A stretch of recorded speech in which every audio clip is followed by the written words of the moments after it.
Vidéo, musique et mouvement se confrontent dans le spectacle Dédale en Éden, mis en scène par la compagnie 8 bottes jaunes. Nous les avons rencontrés lors d'une représentation à Malakoff, dans les Hauts-de-Seine. C'est l'histoire d'une rencontre entre deux personnes. Ça peut être une rencontre amoureuse, mais ça peut être une rencontre aussi fortuite, comme ça, juste au croisement d'un regard. Communiquer ou ne pas communiquer, c'est pas que dans les mots, c'est aussi dans les corps. Et aller justement, qu'est-ce qui se passe au-delà des mots ?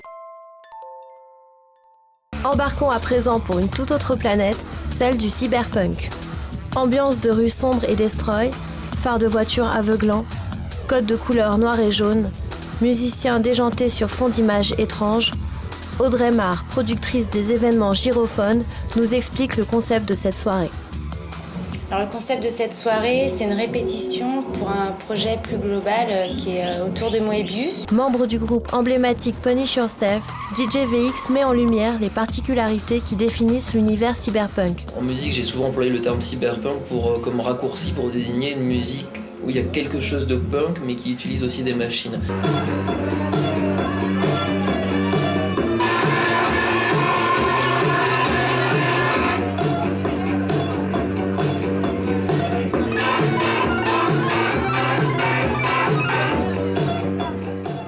À la frontière entre pop mécanique et germe de punk candide selon les Inrock, This Is Pop, c'est M au clavier, L à la voix et S à la guitare.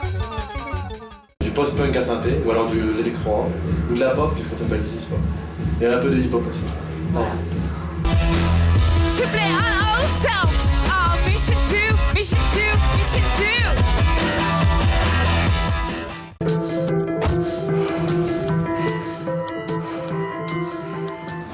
Système d'alarme infrarouge, GPS, vidéosurveillance, capteur de mouvement, les nouvelles technologies ont envahi l'espace public. Les artistes invités dans le cadre du festival Malopixel se sont penchés sur cette question. Lieu pour l'imagination sociale et artistique, Main d'œuvre est un espace de 4000 m² qui accueille à la fois expos, concerts et artistes en résidence. C'est dans ce multiplex interdisciplinaire que nous avons rencontré le programmateur Mathieu Marguerin.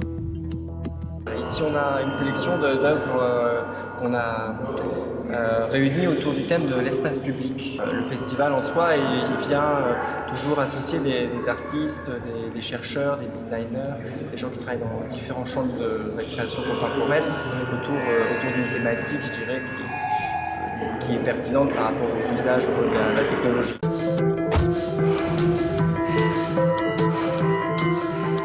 On se capte le mois prochain à Enghien-les-Bains à l'occasion du festival Bains Numériques.